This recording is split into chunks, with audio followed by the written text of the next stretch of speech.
So filter for demand the truth. Fake Mike, real news. I'm here yet again with another controversial episode. Today I'm joined by Yecca Antoinette. She's a certified carnivore coach at MeatRx or Meat Prescriptions. She's going to fill me in on that in a second. But we've had a number of people on this show before. We've had Fruitarians, we've had vegans, we've had people who just eat organic food and talk about detox and do a little bit of both. And I've never had a carnivore on the show, and I wouldn't be using the Socratic method and be showing you guys all the sides if I didn't find one and get one on the show. So first of all, thank you very much for coming on the show. And why don't you tell people a little bit about yourself and if I even said your name or what you do correctly? Yeah, that was all spot on. Thanks for having me. And I am a carnivore. I've been carnivore for about 3 years now, and I do offer carnivore coaching. I've been doing that since November. I was the first certified female carnivore coach, and I help people do that through the MeatRx website, where you can also find a lot of recipes, a lot of information on why meat is good for you, how it's good for the planet, and all sorts of really interesting stuff. Now, was this the first path that you went down? Were you just somebody that had, I know there's a lot of people out there that try different diets or different ways to eat. Is this the first time you had done anything like that? No, I have been dieting probably since I was about 15 years old. I used to be really overweight. When I first saw the number 199 pounds on the scale, I was about 15 years old. And I saw that number and I was just like, okay, I need to do something about this. And that's kind of when all of my dieting started. And I've done all sorts of crazy diets, this cabbage soup diet, lemonade diet. I've done gluten-free. I've been a raw vegan, and I did mostly vegetarian, paleo, all sorts of stuff. And yeah, I eventually came down to carnivore, and it's the one diet that's lasted so long. I've never been on another diet for this long before, and I just feel best eating this way. So how did that transition occur? Because now it's kind of the trendy thing to be vegan and, you know, have the smoothies or whatever, and avocado toast. But it's also interesting that you kind of body shamed yourself back to apparent health, which is kind of bigoted. So I don't know how to feel exactly, but why carnivore? How do you get down that path in the first place? Because that's not even a path that a lot of people know is out there right now. And why has it been better than all the different ones you've tried previously?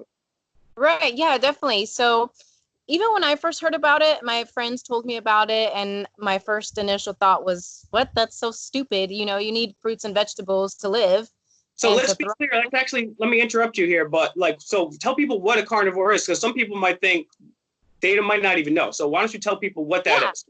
So a carnivore is somebody who eats only from the animal kingdom, meats, eggs, and dairy products. Spices are usually allowed, and condiments like hot sauce and mustard are generally okay.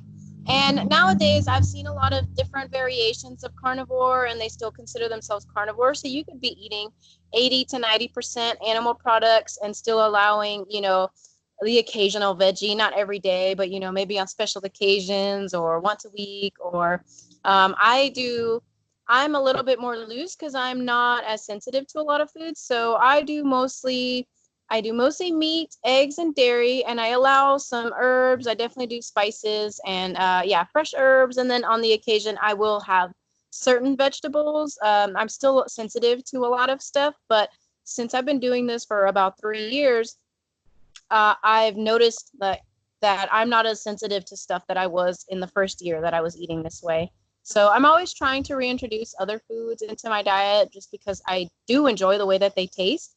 I just had to cut them out because they don't make me feel that good, or they cause actual negative side effects that cause me actual physical pain. All right. So let me just get back to the last question then. So yeah, what is it about the carnivore diet that you notice has been different? And you're starting to say about how your friends were telling you about it. Yeah, they were telling me about it, and I thought it was stupid, but at the same time, I also could see how it could be very beneficial for someone with serious health issues like cancer, because, you know, cancer feeds off of sugar, and there's even small amounts of sugar in fruits and vegetables. So I was like, well, that makes sense, but I don't have cancer, so I don't need to do that. But I had been struggling with candida for a few years, a couple years before then, and then about a year after I found out about carnivore, I started looking into the candida diet, which is very low sugar, and I learned that candida feeds off of sugar. And I was like, well, you know what? Let me look into this carnivore thing. So I looked into it. I found someone with a similar story. And, she said, well, you've tried all these other diets. What's another diet for 30 days? And so I was like, well, you know what? She's right. And I came across other success stories, not similar to mine, just lots of crazy success stories. One was about this lady who had trouble having babies, and she went carnivore, and she now has like 5 really healthy kids. And Wow. ever since I moved to Austin, I kind of started just on a health journey, trying to be healthy in general. And the first thing I did was start to eat more vegetarian and eating more plant-based foods, because that is the trendy thing. When you think of healthy, you think of a lot of vegetables, a lot of fruits, having a rainbow plate of food. And so I started doing that, and it led me, at first it wasn't healthy, and then it was just just whatever, like processed vegetarian foods that I could eat. And then I found out about whole foods, and so I cut out fast food and sodas, and I started switching to a more whole foods diet. And I'm slowly starting to get better. And then I tried a whole bunch of other different diets, but I was like slowly cutting things out one by one. I did gluten-free, and I noticed that did a really big, that was very beneficial for me. It reduced a lot of inflammation. And a lot of us think that the older we get, the more pain and the more tired we're supposed to be. We just get kind of used to being tired throughout the day, and just get used to getting aches and pains all the time. And they're like, oh, it's just a part of getting old. And a lot of us think that it's normal, but it's not normal. It doesn't have to be like that. And so I had started looking into the carnivore diet, and I was like, you know what, I'm gonna try it. And I had tried all this other stuff for candida. I tried supplements, nasty powders, changing my diet, and nothing got rid of it except for carnivore. I had also come to it for weight loss, because I had lost a lot of weight, but I had switched to the paleo diet, and I had actually gained back a lot of weight. I didn't have a scale at the time, but I would say I probably gained around 20 pounds. It was enough to where I had a couple people think that I was pregnant. And that was another symptom of candida, is having a really bloated stomach. And so, I And went that's to that. something, I'm sorry to interrupt you here, but there's a lot of people out there, that even in America, we're so morbidly obese as a nation, but even the skinny people too, they'll have a little belly to them. Oh, it's a dad belly and stuff like that. And can you explain a little bit about that? Because that's something that is like pretty prevalent, and it's not normal, right? What causes that? Right. Yeah, it's definitely not normal. A lot of people are normalized to it because it is so common, like you said. Even a lot of skinny people have it, and it's most likely candida. A lot of people, especially Americans, do have candida without realizing it. And it also could just be certain foods that you're eating that could cause bloat. Eating a lot of fibrous foods does cause a bloat, and sometimes you'll see people that eat more of a plant-based diet, either whether they're vegetarian or they just eat more plant-based foods. I'll see them posting pictures of, people call it a food baby after they eat, and their stomach is huge after eating, and that's not normal either. But, That's we not are normal. normalized to it, so people think that it is normal, and it's actually not. All right. So why carnivore as opposed to all these other diets? What are the benefits? So the benefits, I also do want to state that before I went to carnivore, I was a big supporter of locally sourced meat, locally sourced produce, and all that stuff. I'm really big into organic, grass-fed, pasture food. And so when I switched to carnivore, that was going to stay the same. Like, that's just what my beliefs are. And, switching to carnivore, I think it's a really great way to just kind of figure out what works with your body. It's essentially the best elimination diet because you can get all your nutrients and vitamins from beef. And there's a lot of people that just eat ribeyes every day eating this way, and they are extremely healthy. They're the healthiest that they've ever felt in their life. And, and if you do want to introduce other foods, that's definitely an option. But I think starting at least 30 days with a carnivore diet, it's a very limited foods that you can eat. So if you do introduce anything after those first 30 days, it's very easy for you to tell what reactions certain foods cause you, if anything.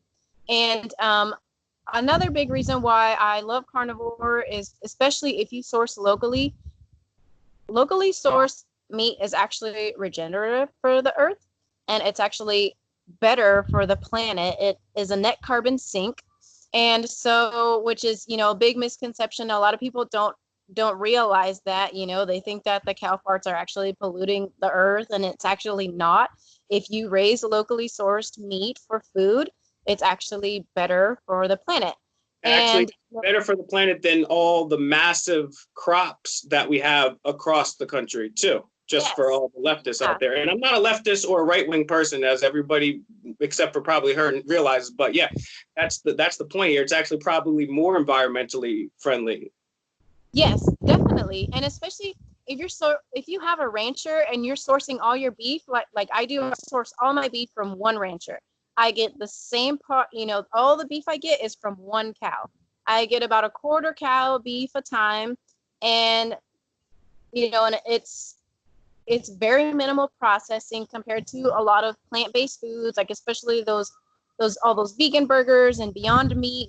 That's, even when I was a vegan though, I wouldn't have eaten that stuff because it's one, none of them are even organic.